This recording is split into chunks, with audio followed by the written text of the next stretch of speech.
I can't go another day with this on my mind. And I think it's time for a discussion. Why you so hard? Show me that you love me, baby. Why you so hard? Show me that you care. So many days, so many nights, so many tears. I had to cry. Told me you love me. That was a lie. Loving you was a mistake. Baby, loving you was a mistake. Loving you was a mistake. Loving you was a mistake. All right. We're back on the Chatterbox with yours truly, King Jacob. Man, we have another Star Stutter episode this evening, man, and thank you for joining once again. I have my co-host, special invited co-host, Icon E. What's good, man? What's going on, brother? What's going on? Hey, man, you know how we do, bro. We into, showcasing the real ones, man, that definitely help people and pave the way and give them a chance. And we also have, Grammy-nominated producer, celebrity, audio engineer, music influencer, Keyz Bridgez. What's up, brother? How you?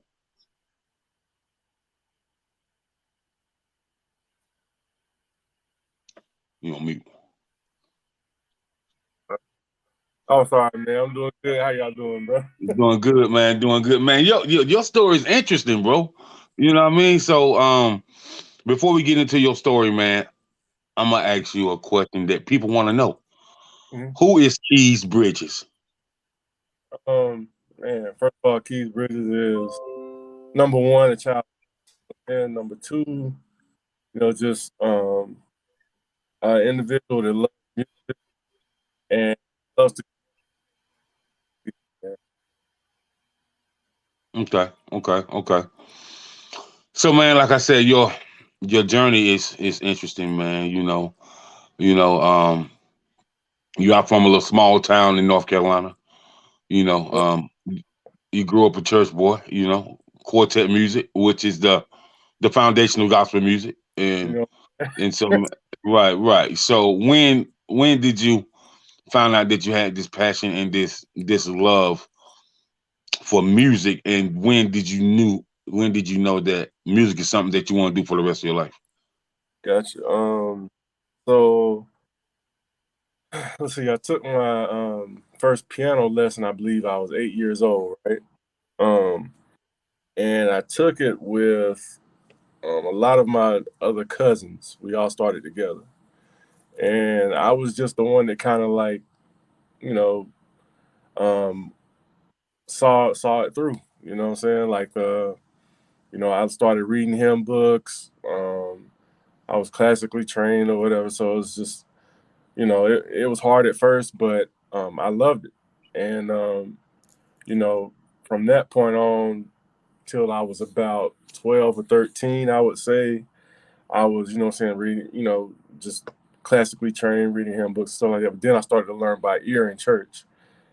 And when I started to learn by ear, that was when I felt like my great passion for music unlocked, because I started wanting to do my own thing instead of just reading notes and trying to, play whatever was in front of me. I wanted to start experimenting and doing my own thing. So I believe that is where the passion was unlocked for me at the age of like around 12 or 13.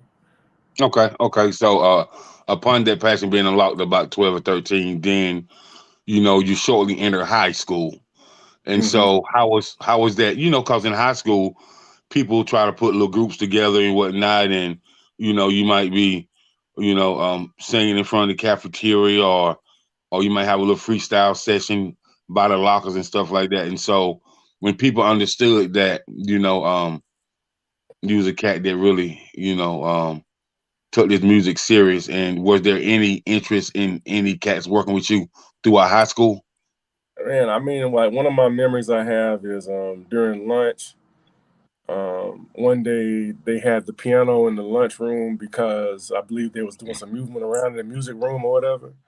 Hmm. And like I remember playing like Jodeci, um, Stay. I got a cousin named D Rose who phenomenal singer songwriter. He was in the same class with me, and I remember playing that and him singing, and I remember just little memories like that in high school. Little things like that that would allow me to be able to like show my passion to a large amount of people. Right, right, right. And so, man, it seems like you was very disciplined, and so being focused and learning how to play instruments and learning how to produce, Yeah, yeah. records for other people, man. Just to give other producers a little insight, especially the up and coming ones. Hmm. How focused do you have to be, man, to like? Cause I feel like being a music composer, a musician, being a songwriter. I feel like learning all the techniques of all the above. That's like obtaining a whole master's degree. Would you agree? No, I totally agree. First of all, I know that it's a popular saying to get your 10,000 hours in order to make you an expert on any subject. Right, Um, yeah, I would say, it takes a long time to develop this craft because there's so many different things that involve, like music theory as far as, you being able to, you know, make a main melody that is going to be the main idea of a song. Okay. And then being able to add all the other instruments that are going to complement that in order to make something that people are going to gravitate towards. I mean, there's just a lot to music. I believe that if somebody was to actually, like take their time and learn all the facets that comes with, all the music theory, all that stuff, man, that's an education of a lifetime. I feel like, what I'm saying, right, I'm never gonna stop learning. You never stop learning. You keep learning new things and keep unlocking new things, about just how there's a place for everything and everything has its place. You know what I'm saying? right. And I told the artist this today. I said, man, if you really want to know what's going on with composing music or the music business, music licensing stuff like that, man, get you like, cause I've been getting a newsletter from from the University of Berkeley, which is Mhm. a big music institute out there in Cali. So I've been getting that newsletter for years, man. It's some. I tell any artist, man, like it's some key points that you really need to study because the newsletter is free. You know what I Yeah. mean? Yeah. And it's a lot of free newsletters when it comes to the music business. You know what I mean? A lot. Mhm. So I tell artists, man, it's some tidbits that you can study, man, in this music business that'll help you achieve and help you excel. So No, I can definitely understand your point. yeah. Icon, go No, ahead. as far as being a producer, just you know, if you're talking about the actual, creation of the music, and then you're talking about the recording process, and then you're talking about after you record it, saying the mixing process, and then the mastering process, saying there's like four whole stages that you go through as a producer that you need to, is valuable for your input. You know what I mean? So that alone is something that I feel like a lot of that separates a producer from a beat maker. You know what I mean? Um, Right. Producer has a vision that is followed through all stages of the actual, making of the record. So, yeah, man, it's a lot to it. Right, right, right, right, right. Icon, I'll let you chime in, man. All right, so I'm gonna change pace a little bit. So you from Waco? Is it Waco, North Carolina? Yes, sir. Wait, come on. Okay, so I'm from North Carolina. Uh-huh. Where is Waco, North Carolina located? Oh, it's about an hour west of Charlotte. Uh, Okay, yeah, it's in Cleveland County. Um, okay, you ever heard of Shelby?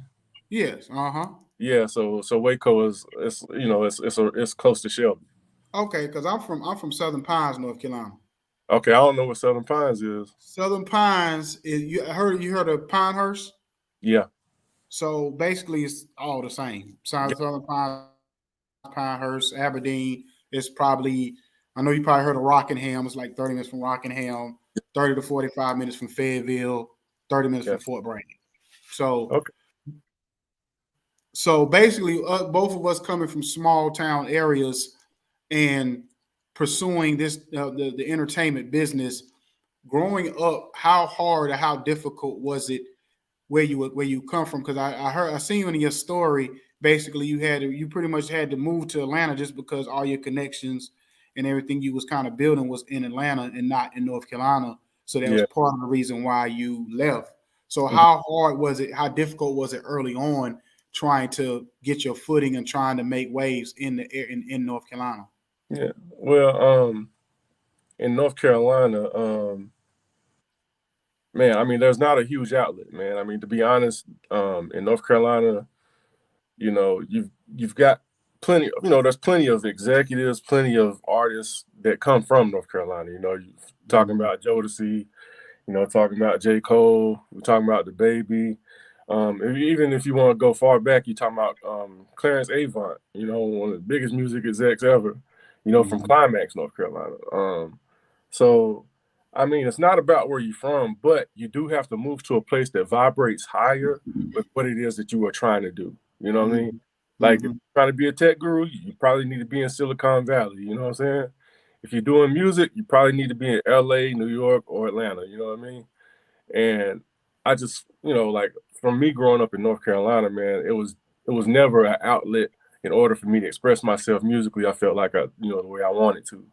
And for years, what I'm saying, I always traveled this little 85 corridor down here to Atlanta, you know what I'm saying? Like, and it's always been an inspiration. And now Atlanta is really the city that influences a lot of music, you know what I'm saying? Like, so yeah, man. I mean, as far as in North Carolina, there's, I love where I'm from. I love being from the 704. You know what I'm saying?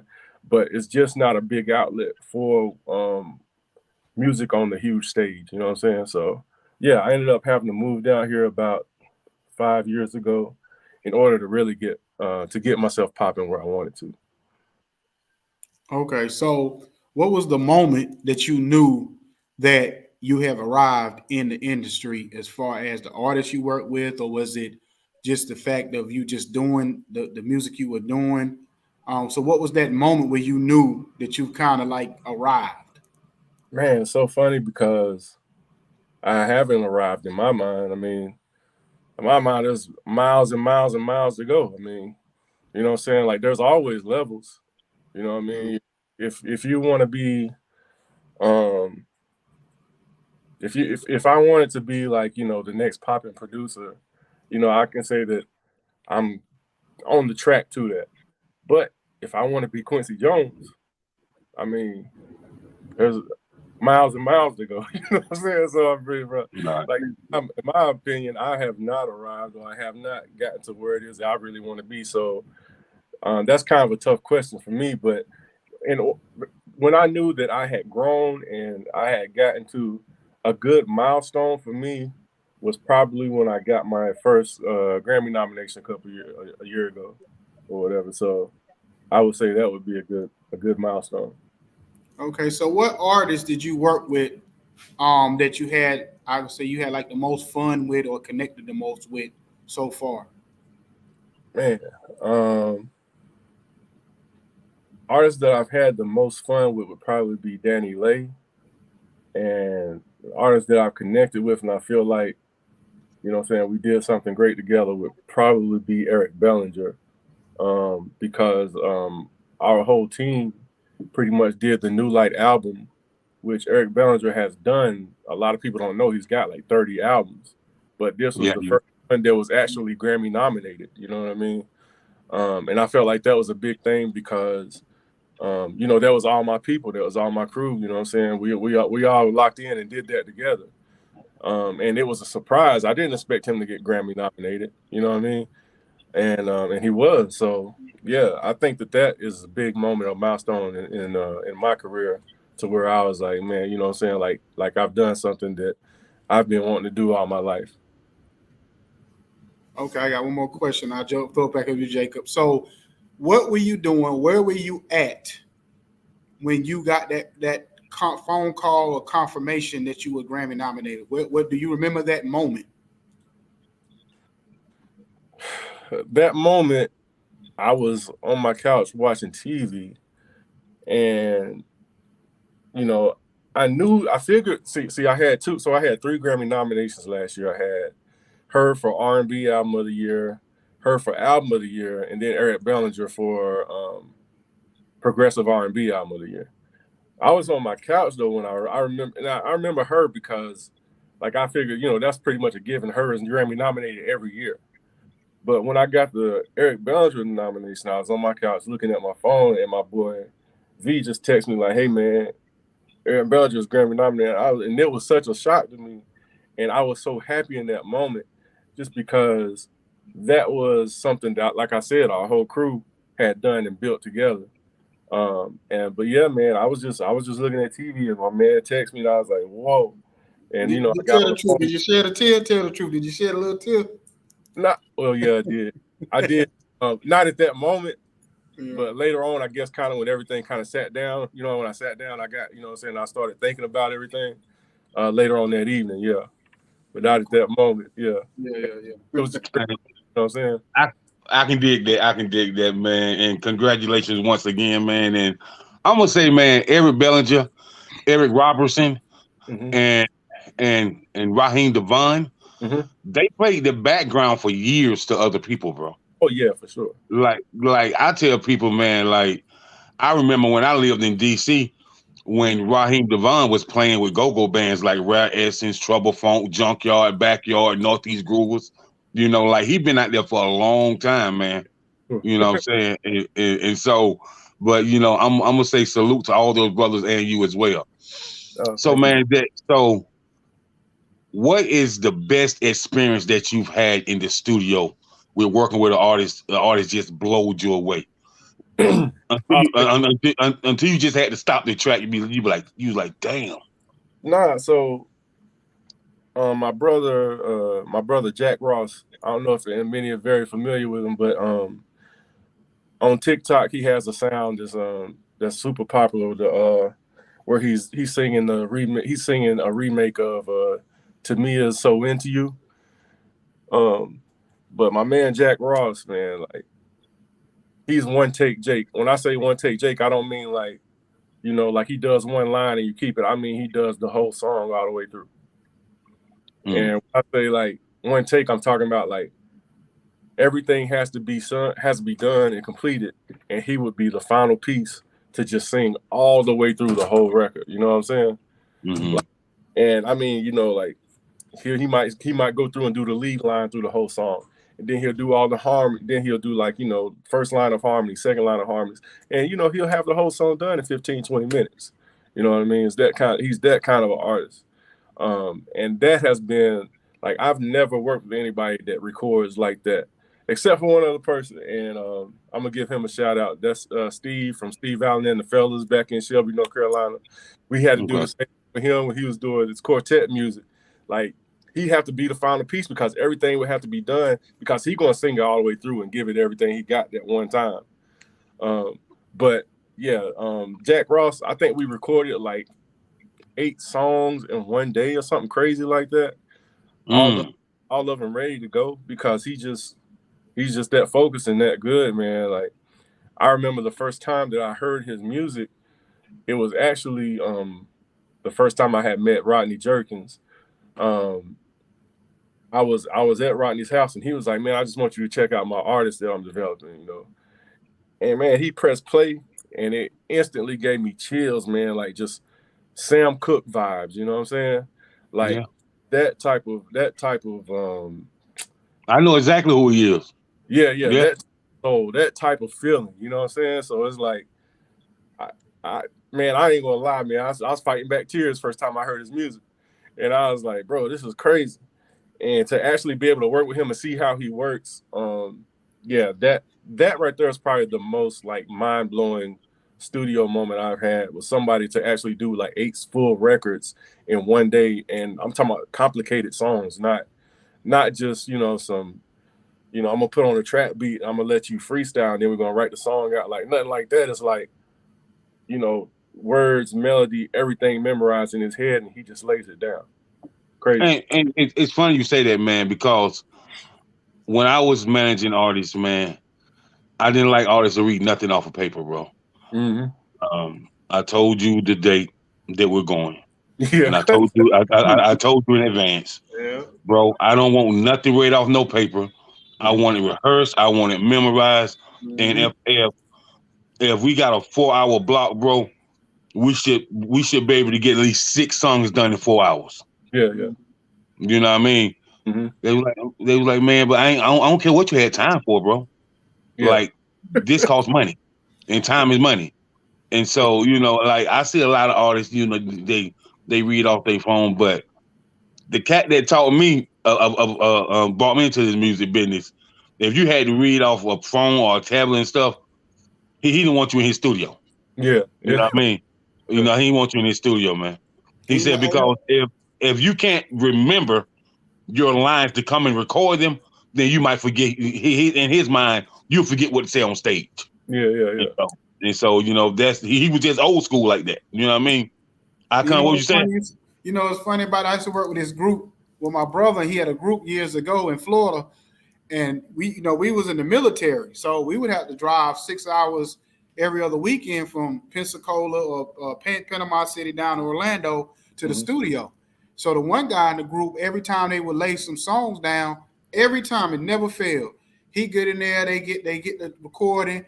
And as soon as one of them verse is better than his, he try to go over the corner and rewrite his verse, and then want to and we like, bro, we ain't got time for that. We don't, you know, you paying for the studio time, but at the end of the day, like, you know, and the producer, he was like, he became like a brother to us, and he was trying to be patient, but he been at the thing at the you know, at the board just shaking his head like, come on, bro, this again.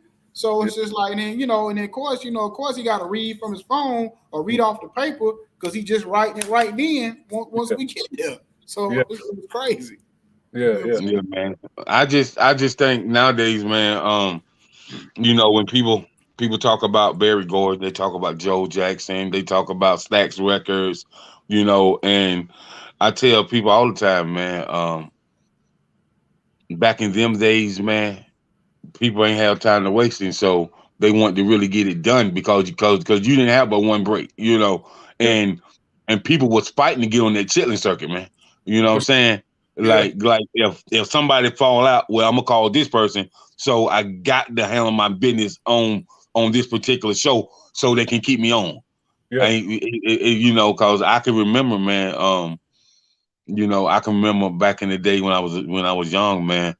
My pops used to have the little component set, the 45 records, bro, and you know, you listen to the Shy-Lights, the Manhattans, you listen to the Dells, you know, you listen to Marvin Gaye and Tammy Terrell, and you know, I remember looking at some clips on YouTube and how the Temptations didn't have a hit record for a whole 3 years. Yeah. You know what I mean? Like, and I was like, as good as they were, was recognized probably one of the top 5 greatest R&B groups ever. Yeah. And they didn't have a hit for 3 years. So if you can't write the Temptations a hit, bro, you know what I'm saying? And out of over 75 songs in 3 years, you finally got a hit, and it only debuted at number 77. You know what I mean? The Temptations. That's wild, bro. So you know, you definitely got to work hard, man. But when you got management and they taking the time out, man, you don't need to go in there with the paper and the scribble, and you squint your eyes because you can't read what's on the paper, and you can scribble this out, you can scribble that out, man. Man, just write your shit, rehearse your lines, man, and it's just gonna knock the shit out, man. You know what I mean? For real, man. So I was just saying, man. No, for real, like you know, it's different if you go in the session, you know, and it's a writing session, you know what I mean? But if you actually, you know what I'm saying, like trying to put down your music and actually, you know, yeah, it's time out for the whole, like, you know, I'm gonna write that down, reading off my phone. Like, you know, you should have it memorized. And the reason you should have it memorized is because it comes off totally different. You know what I'm saying? It's coming from a place of, I know this. It's coming from a place of, you know, I can put the extra little inflections and things in there that I need to put in there because I already know what I'm saying. You know what I mean? Like, instead of you having to, it's different. You trying to focus on reading what you're doing and already knowing it, and then being able to actually put you on the track. You know what I mean? It's a totally different thing. So, yeah, bro, I totally agree with that. No doubt, man. So, just from a producing standpoint of view, man, I'm gonna give you people that I loved their sound when I was growing up, and you can tell me if you agree, or you can give me your four, and you can give me your four. Okay. I love the sound of Jimmy Jam and Terry Lewis. Yeah. I love that New Jack Swing, Teddy Riley. Okay. You know, I also love, you know, that sound of that funk, man. You know, that like George Clinton. You know what I mean? Okay. That sound, and I also loved it the sound when you know Andre Harrell put, you know, Big Daddy Kane and Heavy D and you know Father MC and you know that is it good to you, and you know baby I like it, you know you know that different sound that always kept your head bopping. And then so those guys back in them days, I tell people all the time, man, I say, man, I asked this young man, I said, you listen to Rockin' Like I Told You? He said, yeah. He dope. Like, can't believe he was at like the late 80s, early 90s. I was like, yeah. He was like, he waited for his time. I said, but did you pick something up from his music? They was like, yeah, he had lyrical content and he didn't have to curse to get his point across. I said, there you go, exactly. Yeah. Like he didn't have to call women, you know, out their name and say this and that and third. So I think, man, nowadays with all that's going on in hip hop, man, I just say, man, hip hop is in a disarray right now, man. It's not what we envisioned for hip hop. People that's been listening to hip hop or been a fan of the hip hop culture for a long time, man, we really are appalled right now, man, that we can allow someone else who didn't know anything about hip hop to let it go this far, man. You know what I mean? And so, but with them producers, man, I like those type of producers. So, what's your top four, old or young? Top four, just artists, period. Yeah. Oh, well, number one for me is always going to be Michael Jackson. Number two is always going to be Prince. Number three is probably going to be, and this changes, you know, depending on my mood. Number three probably going to be Andre 3000. A lot of people don't know that. I'm a Three Stacks fan. Like, I feel like Three Stacks is number one. And number four would probably be, I said, well, this is where it gets tough for me always. Right now, I would say number four would probably be like Jay-Z, you know. So you would pick Jay-Z over Nas? Yeah, I'll take Jay-Z. Only reason, and look, it's not, if you want to get into that, like, I feel like the reason I'm going to take Jay-Z over Nas, I don't feel like Jay-Z lyrically is way better than Nas, anything like that. I just feel like he knows how to make hit records. You know, I feel like Nas is super dope, but I feel like a lot of his beats wasn't up to par and wasn't, you know, as palatable as what Jay-Z chose. You know, Jay-Z always had a Just Blaze or he had a Kanye West with the tracks, you know what I'm saying?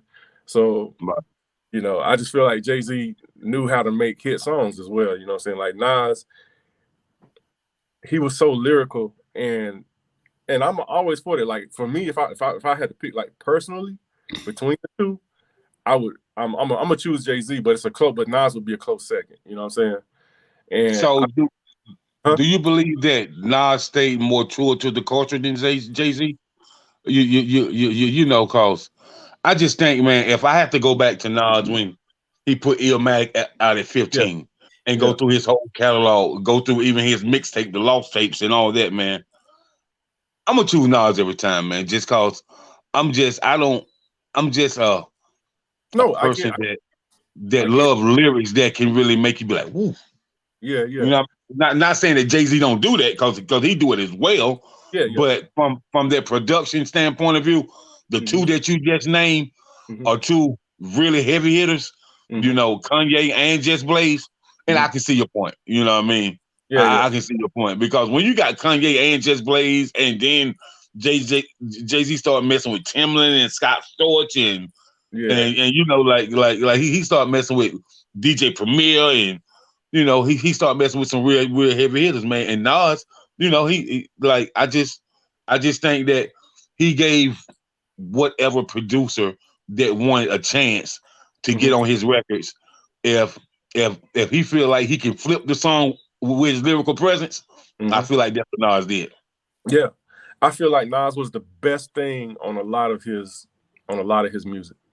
You know, like Jay-Z sometimes would not be the best thing in his music. And I'm saying that because, you know, somebody might like the beat better than what Jay-Z was saying. You know what I mean? Like, I also feel like that's an art that he honed in how to make hit records, but also be lyrical. You know what I mean? And of course, the lyric, you know, the lyrics suffered sometimes in order to make hit records. But, you know what I'm saying, like, to the world, Jay-Z is going to be bigger just because he took the time to make those hit records and to put the lyrics on the back shelf. You know what I mean? So I feel like, Nas was probably more so true to the culture or true to just being lyrical and you know, like Nas always been woke, you know what I'm saying? Like he put some bars and stuff. But yeah, man, for sure. I just like Jay-Z because me personally, I like radio music. You know what I'm saying? When I sit down and I make music, I'm trying to make something that I know is going to reach as many people as possible. So I see the mindset that Jay-Z had more so than what Nas did. I can dig. What's up, Apostle Q? Thank you for tapping in. Icon, what's your thoughts on that? Well, that's funny he said it when he said Jay-Z is not always sometimes the best thing on his music. And it's funny because, you know, people, of course, said that, you know, Eminem got him on Renegade. Was it Renegade, name of the song? Yeah, Renegade. And even with songs that he did with Benny Siegel, Benny Siegel at some moments got him on some of them joints. And so to me, you know, like my top four is, you know, and I go by like the impact it had on my life. You know, that old saying, if I was on a desert island, what 4 or 5 albums you gonna take with you, or artists or whatever. Yeah. So mine would be Michael Jackson, because the catalog, you just endless. Well, hold on, man. You and Keyz can't name Mike, bro. I'm gonna tell you why. You can't name Mike. You can't name Prince. You can't name 3 Stacks. It's a few people you can't name. They're not people. They're not people. They're aliens, bro. Those are out of space type people, man. Just like I'm gonna tell you what Method Man and Raekwon said about Andre 3000. They was like, man, this guy shouldn't even be able to rap with us, man, because he's from another planet. When you hear Wu-Tang say that, bro, when you hear the Wu say that, man, it's like he's from another planet, man. Like, what? I'll give you somebody else then. Since he already saying, since he already said Michael Jackson. We can name them, but we already know that they in a class of like, man, like, oh man, it's kind of like blaspheming not to put great by their name. You know what I mean? You know what I'm saying? It's kind of like blaspheming not to say that, you know, Quincy Jones, like, come on, bro. You know how many people he produced for? We talking about Hall & Oates. We talking about Michael Jackson. We talking about the Doobie Brothers. You know, we We talking about the Dave Matthews, man. We talking about he done produced for like every genre of music, Quincy Jones, bro. So like when it comes to producers, bro, if you pattern your career after Quincy Jones, boy, you gonna be out of this world. I'm talking about out of this world, bro. Well, can I get my other three then? Since I'm gonna say Mike, then I'm gonna can I get my other three for you going your right? Go ahead, bro. Go ahead, bro. Okay, so my other one was R. Kelly. Oh, okay. Popular, but R. Kelly was a straight beast. Yeah, right. And my other two is New Edition. You know what I'm saying? That's my favorite group of all time. And I tell people, to me, they're the greatest group of all time because all four members had successful careers outside of the group. And no other group in history can make that claim for that I know of. You know what I'm saying? And I would say Biggie Smalls. Okay. So Biggie Smalls, like, to me, is my favorite artist. To me, I know his catalog. He wasn't here long enough to have that deep of a catalog, but to me, he's the greatest lyricist I've ever heard.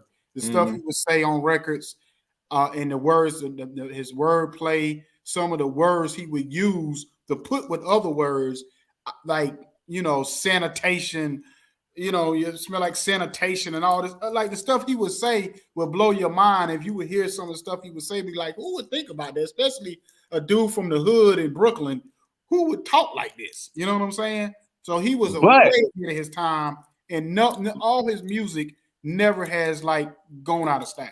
Ever. But what we got to understand that Biggie, his mom is Jamaican. He's from overseas, and so if you got any friends that's from overseas, man, like when I lived in Florida, I went to my homeboy house from Trinidad, man.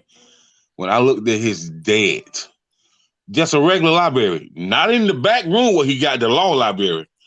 I'm talking about just a regular library, bro. Like, when I tell you, man, like when he told me how he raised his kids, he taught them how to study and acquire knowledge so they can always be in control, bro. And so, as I hear Big Mama in a few interviews, you can tell that she kind of really groomed him like that. And so his lyrical content was so out of this world, when he came out, bro, like, come on, man, like how he just freaked Juicy, man. He just made you feel good, like, oh man, this old school sample, but it's got this real wavy dude on there, man, that's coming through, and like he just had such a wave about him, man, where you could not like him, bro. Like you had to be crazy to be like Biggie. I'm gonna tell you a quick story. I got a story for everything, but I'm gonna give you. I got a quick story. Back in the day when Big first came out, and this was the second album when he came out with "I Got a Story to Tell," and it's back. When you young, you at the crib, you get your chief on, where you smoke your little weed. You know how it is when you smoking weed. You start thinking you a scientist and you the smartest joke in the world. So we sitting around with my boys, and we mess around and listen to "I Got a Story to Tell" about 20 times, dissecting every word this joker was saying on this record. Like, we would rewind and it was like, what'd he say? I'm talking about we probably would sit there for 3 hours, listen to this one song, dissecting. And that's the only artist I've ever known us to ever do that to. You know what I'm saying? Yeah. Was that one song. Yeah. That's how crazy that song was. Right. So, Keyz, let me ask you this. If there's any artist that's already moved on, if it's 4 artists that's already moved on that you had a chance to produce for, and if you could, if they had to live longer, that you was gonna try to make their move to produce for them, what 4 artists would they be, and why? Now, 4, you're saying like artists that maybe have been alive in my lifetime that have passed on? Yes. Okay, in my lifetime, definitely would have loved to have produced for Tupac. Definitely would have loved to have produced for Biggie. I mean, I don't want to say Michael and Prince, but of course those two too. But of course. If I had to name 2 other ones, I feel like Juice WRLD and the whole emo rap thing, I would have loved to have done something for him, and also I think, man, with your sound, man, Mhm. XX Takashi would love you, bro. Yeah, for sure. Yeah, for sure. And I would have loved to. I mean, of course, Takeoff is gone. Would love to work with all three of the Migos. Well, can I ask you a question real Mhm. quick? So my son, he was a big fan of like Juice World and XX Mhm. Tentacion. Mhm. And he was telling me, he said, like, I think it was Juice World. He was saying Juice World was the Tupac of their generation. Did you Mhm. see that or could understand what he meant by that at all? Like a lot of these people, a lot of these young people don't grasp or understand what Tupac was to us. You know what I mean? They don't understand or see an artist that is actually an activist.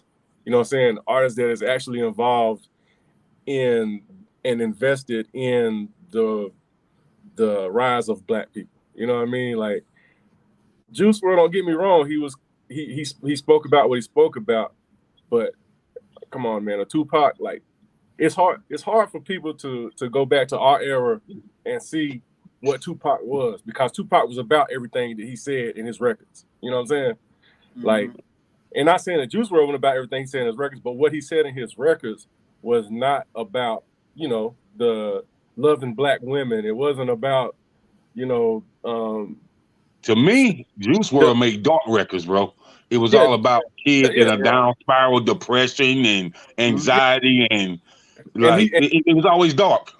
he's a great sounding board for that. You know what I'm saying? Yeah. Right. But that has nothing to do with Tupac. You know what I mean? Like, that's not who Tupac was or whatever. So I think he was talking more about from like the impact as far as the way, like, because other kids were going through those dark moments like he was going through, and they could relate to him because of what of the stuff they was going through mental health wise. So I think my son just meant from the impact he had to the youth in his own way. So it wasn't like the comparison of both of them having the same type of career, but the impact that he had, because his music came along at a time where probably the start of mental health discussions. Mm-hmm. You know what I'm saying? You got to think that when Juice WRLD started doing that, that's probably around the time when he blew up, was around the time when mental health started becoming an actual, it wasn't taboo anymore. For sure. So you think he had a bigger impact on mental health than Logic? Than Logic? Yeah. I just think because, once he passed away, you know how it is. Once artists pass away, then all of a sudden their impact becomes larger than life. But I know Logic had that hit single that stayed number one for about almost a good 40 weeks. 1-800-Suicide. And if you seen any of his shows, bro, them songs were sold out, bro. Kids in the audience crying and stuff like that. Yeah. So that's why I asked you that question. I actually think Logic is underappreciated more than overappreciated. I think he doesn't really get his just due. No, I agree. Right. I agree. Yeah, he dope though. Yeah. And, I like his last album. His last album was one of the best albums I heard this year. Right. And I would say this to you, Keyz, man, bro. You know who I would love to see you do a track with? And he one of my favorite people, man. And people like, boy, why you love this kid, John Lucas, man? Yo, John, bro. Yeah, he dope, man. He dope. I love John Lucas, man. Doing it independently, you know what I'm saying? He's not signed to a record label. Everything he's done, he's built, and he's 100% ownership of it. You know what I'm saying? So a lot of people don't have that conversation about him because he's such an outlier. You know what I'm saying? Like, for him to be as successful as he is and to have 100% ownership of his masters and his shows and everything that he does, that he's actually like really a real live GOAT right now, because nobody else is really doing that, man. The last person who really doing it on this level was the white boy Macklemore. You know what I'm saying? And man, you gotta think about Immortal Tech 9. You know, like for you to make 15 million as an indie artist. Yeah, that's big, bro. I was just saying, like the latest I remember. But right. Tech 9. Yeah, and so I would love to see you work with him too, man. Because he animal. Tech 9 and what's his name, man? He signed with Tech 9. Is it Stevie Stone that signed with Tech 9? I'm not sure. Yeah. And then, man, I don't know what happened to them boys. It used to be Hobson and his crew, man. Like one time they was hot, but then when they broke up, it's like everything just went to hell. Yeah. Yeah, man. I don't know what happened with that. Trying to think of. I'm trying to think of anybody else is really doing it independently like that, man. No, not really. But man, I do want to know about this right here, bro. Mm-hmm. Listen, man, you didn't work with her more than once, right? No, not really. Just I mean, the way I got on the her song was I went to a her camp. I was there for a whole week working with her. But yeah, Okay. so that was the time I've ever worked with her, but it was for a whole week. Man, she phenomenal, bro. Oh, like bro. I'll tell everybody, like, if Beyonce is Michael Jackson, then her is Prince. You know what I mean? Like, Yeah, because different. She's a multi-instrumentalist. She play everything, sing everything. Like, you know what I mean? It's a different conversation to be had when you're talking about her. You know what I mean? I wouldn't say Beyonce, Michael Jackson though, man. That's just a bit much. for me, that's a bit much. I said if. You say if, bro. You say if, but you know, I didn't heard people say that. Well, you know, she's the Michael. You know, I tell people all the time. I was like, Beyonce, she can sing to me, but she can't sing to me. I said, you gotta realize I'm a country boy from the backwoods of South Carolina. So singing and singing is two different things. You know, Jennifer Hudson, she can sing. Yeah. Jennifer Hudson, bro. I mean, we got to disagree on this one because Beyonce sing better than Jennifer Hudson to me, bro. Huh? Yeah, man. Jennifer Hudson got that slow. Man. Yeah, no, Beyonce, man. I just really don't think that Beyonce can hit the octaves, the riffs, the runs, the falsettos that Jay. No. Okay. No. But time out for a second. You got to be the humblest cat I know.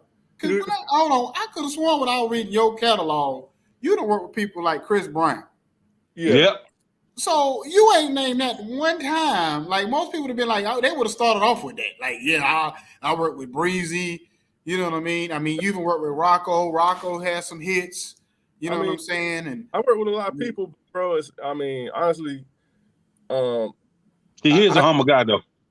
I might be humble, but also, man, like, it's always levels, man. Like, and nobody please compare Chris Brown to Michael Jackson, man. Please stop doing that.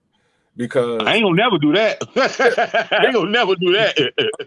Chris Brown won't even do it. Yeah, Chris Brown won't even do it because he knows. You know what I'm saying? Like, here's the thing. I've worked with Rodney Jerkins. I'm not on here to name dropping and talk about everybody I work with and stuff. But Rodney worked hand in hand with Michael Jackson for years. Him and Michael Jackson was like this, brothers. You know what I'm saying? Like, he learned so much from Mike, bro. Like, there's stuff that Mike influenced in the world that you will never even know, that I didn't know until I talked. You know what I'm saying? Michael Jackson, the greatness of Kobe Bryant. Did you know that? Like, when Kobe Bryant first got signed to the Lakers, Michael Jackson wanted to get his number. He got his number. He called Kobe Bryant. Kobe Bryant said, man, quit playing on my phone. Hung up on Michael Jackson the first time because he didn't believe it was Michael Jackson. Michael Jackson called him back, and he told Kobe Bryant, he said, everybody thinks that I'm the greatest dancer in the world, but I really only got 5 moves that I can hit instantly. Anytime it's time for me to hit them. Kobe Bryant took that little bit of information that Michael Jackson gave him, and he practiced his fadeaway. He practiced Kobe Bryant only got 5 moves that he really do, that he know he can hit every time, and it's going to be 100% every time. That's how you become great, is you practice a small amount of things. You practice a small amount of things a whole lot of times. It's not that you know a lot and you're able to just like pull from a huge bag. No, you have a bag of small things of like maybe a small amount of 5 things, but you know every time you hit one of those, it's going to be A1. You know it's going to be automatic every single time you hit one of those things. So that's dope, man. It's a lot of things that people don't. Brandy and the Full Moon Project. Rodney Jerkins was working on Invincible, Michael Jackson's Invincible, at the same time he was working on the Full Moon Project. all the backgrounds and Brandy being called the vocal Bible from that album and all that stuff was pulled from everything they did on the Invincible album with Michael Jackson, because Michael Jackson was stacking one note 12 times so that it sounds huge. It sounds like a choir almost, and they pan each little note. You know what I'm saying? Every time he do one, they'll pan it out further and further, so it sounds like a choir. He would have like just 36 tracks of 3 notes. That same technique was brought into the Full Moon Project on Brandy. And now that album, the Full Moon Project on Brandy, is like the R&B Bible. Every singer from nowadays, every singer that is out nowadays, that album was a benchmark for them. And they look to that as a way in order, to perform on a track. So, man, there is so much that Michael Jackson influenced in the world that we don't even know. And it's all because he had the greatest work ethic. Not that he was the best singer in the world, not that he was the best dancer in the world, but he did have a crazy work ethic. You know what I mean? And you're right. Me looking at stories like that with Rodney Austin, bro, like I learned that talent is amazing, but what will get you to where you need to be is hard work and having a great work ethic, failing and doing and experiencing and perfecting everything that you failed on. Like that's how you get to where you get, you know what I mean? So there's a lot that I learned, man. Like I can name drop and do all that stuff, bro, but I'm just saying that there's levels. Like there's, I mean, I'm happy, I'm blessed, and I'm thankful to be working with all these people. But I'm concerned with working on me. I'm concerned with me. I ain't gonna tell you no story, Keyz, man. When I hit you up the first time, you was like, nah, I think I got a studio session that night. Then you was like, but I was like, I'll check back with you. But you didn't look at me like, nah, man, nah.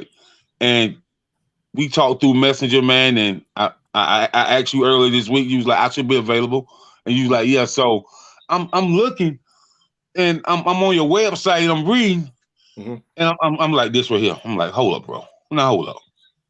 and for you to be this humble, like it remind me of Big V from the Nappy Roots. He told me, he said, man, yeah, I may have sold millions of records. Once upon a time in my career, he said, man, but I can tell you this: no podcast, radio show, TV interview, no platform is too big or too small. A platform is a platform. And that's another way to get my message out to somebody who ain't seen it before. And so I can really appreciate that you taking time with your busy schedule to come and chop it up with us. But just to pick out what you said, it's a fella that we love named Michael Jeffrey Jordan. But there's another fella that we love named Prince. So what people don't know about Prince is Prince designed Michael Jordan's first sneaker. And he told Michael, off of this first design that I give you, this first sneaker, he said, build generational wealth. Wow. And Mike ain't looked back since. So a lot of people don't know Prince was the first one, who gave Mike the design for his very first sneaker. Yeah, I heard that. Prince is actually the one who negotiated the deal with Nike for Mike. Wow. And now, did y'all hear this story about Tavis Smiley? Because Tavis Smiley and Prince was real close, real tight. They and so Prince would go on Tavis Smiley's show all the time, and he said this one episode where he said this how much of a genius Prince was. So he called him up a couple of weeks before he's supposed to come on. He was like, "What's the note that your theme song is played in?" And I guess he was saying like B flat or whatever it was. He said, okay, and he looking at him like, why Prince asking me that? Then he was like, what's the coloring of the background of your set and all this other stuff, and whatever the case may be. So he gave him the sequence colors and all that, and then so he said he didn't. So Prince came on, and the show came on, the theme song came on, and Prince was playing it. So he played the song, and then basically he was like, when you was watching it, it looked like he was floating on air. So what Prince did was he made sure that his background was sequenced with Tavis Smiley background, but he was sitting on a bar stool but you couldn't see the bar stool. So Prince already being a mythical person to a lot of people, it looked like he was floating on air, but you couldn't see the bar stool. So after the fact, they used to have dinner every time after each time that Prince would do a show with him. So they had dinner, and he's like, man, what was that all about that you called me for? And he broke it down to him why he did that. Well, you know, what I just said or whatever. And that's how between Michael Jackson and Prince, because he was good friends with both of them. And he said that's how both of them was so detail oriented about everything. Yeah. And he said the thing about with Prince and Michael Jackson, he said people thought they hated each other. He said no, they had mad respect. And he said even he was with Prince like the night, like after the funeral or during the week when Michael Jackson died. He said Prince locked himself in his house for like days on end. He was so pressed when Michael Jackson died. Yeah. Just because that one person that was iconic like him, that they careers was kind of like, you know, parallel to each other, that this man was gone and he couldn't believe it. You know what I'm saying? So that, but they had a lot of respect. And I'll tell you one other thing. He said this was the funny thing, right? I don't know if you can go back and watch his interview. So Quincy Jones had Michael Jackson and Prince come to the house, and they were supposed to work on the song. The song was supposed to be "I'm Bad," you know. So part in the song where Michael Jackson says, "Your butt is mine." Yeah. So, but what's funny was what happened was before they got to the house, they were both like, I guess they were so competitive. Neither one of them wanted to be the first one to get to the house. So they didn't want to look like they was waiting on the other one. So Michael Jackson got there first, but he kept riding around in Quincy Jones's neighborhood in circles. And then Prince finally came. So basically, you know, both of them running late. Quincy had to finally call Mike and say, come on, man, this is ridiculous. Y'all come on in the house or whatever. So they finally got there. So then Prince asked, he said, hold on. He said, who's supposed to say that line? And he said, Mike said, I'm supposed to say it. They said Prince just got up and walked out. So they don't, they was like, what you like, Prince, why you leave? He said, ain't no way in the world that joker gonna say that your butt is mine to me. You know what I'm saying? And then that's how they ended it. But they were supposed to do I'm Bad. They were supposed to do that song. Was it I'm Bad? The song he said butt is mine, was that? Yeah, I'm Bad. Yeah. That song they were supposed to do together. That's the first line. Yeah, butt is mine. They were supposed to do that song together. Yeah. So, Key, let me ask you a question, man, before we get out of here. Do you work with indie artists as well? Yeah. I work with indie artists as well. Here's the thing about nowadays, man. You don't know who's gonna pop, so you have to work with them. You know what I mean? There's you know, a kid can do a TikTok video, go viral, and then next thing you know, he got a multi-million-dollar deal at Atlantic Records. You know what I'm saying? Like, it's so many ways to pop now that you have to be able to work with indie artists. So yeah, for sure. Okay. So do you just have a production company, or do you have your own label as well? Yeah. So I do have my own label. It's called Waco Entertainment, WACO. It stands for We All Cashing Out Entertainment. I also have my own production company. I'm also part of a collective of creatives called Super Friends Music, where it's me, several writers, several producers. We all get together and we do our thing. And, you know, we actually are the ones that did Eric Bellinger's project. And, you know, like, yeah, so if there's any artists that, feel like they're great or want to, submit some music to me, I can definitely give you that info if you want it. You can send it to info@bridgesdidit.com. You know, any demo thing that you have, any EPKs or any music links, anything like that. So yeah, for sure. Okay. So, man, for those that want to keep up with you and see what you got going on, see what news you got coming out, how can they keep in contact with you? Yeah. So you can always catch me on my social media @BridgesDidIt. On IG is probably my most active platform. Of course, I'm on Facebook as Keyz Bridgez. You can hit me through my website, which is bridgesdidit.com. Several ways, you can reach me. All right, man. I want to say thank you for coming on. We really appreciate you, man, and we'll be in touch with you. And whatever you got going on, man, just shoot me a flyer, shoot me a message, because I'm in South Carolina. I'll be in Atlanta sometime, but my partner, I couldn't live in Atlanta. So we can stay plugged in with you. And if you have anything that you need to be covered, anything like that,